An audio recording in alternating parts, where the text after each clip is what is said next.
9 décembre 1987, dans la bande de Gaza, puis en Cisjordanie, éclate la première intifada. Un soulèvement populaire contre l'occupation israélienne.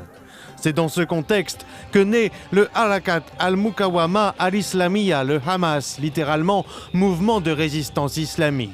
Il vise la création d'un État religieux et prône le démantèlement de l'État d'Israël. Dans les années 90, l'organisation multiplie les attentats suicides contre les civils et soldats israéliens via sa branche armée, avant d'opter, au début des années 2000, pour des tirs de roquettes depuis la bande de Gaza vers les villes israéliennes. La branche armée du Hamas travaillera toujours dur pour être sûr que l'ennemi paie le prix de ses massacres et de ses attaques contre notre peuple et contre nos fils.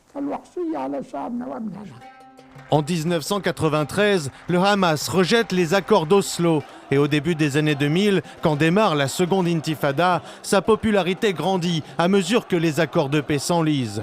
Aux élections de 2006, il remporte 56% des sièges au Conseil législatif palestinien et forme un gouvernement dirigé par Ismaël Haniyeh. Le Hamas prend alors le contrôle total de Gaza. Aussi longtemps qu'il y aura occupation, les Palestiniens auront le droit de résister et de se défendre par tous les moyens.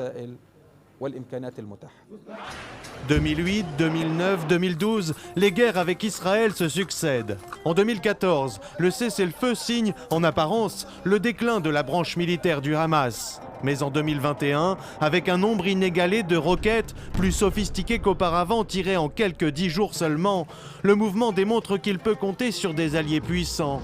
L'Iran, pour les armes et la formation de ses cadres militaires, et le Qatar, qui avec ses centaines de millions de dollars, tient à bout de bras la bande de Gaza. Cette enclave, sous blocus permanent, où le revenu moyen est inférieur à 2 $ par jour.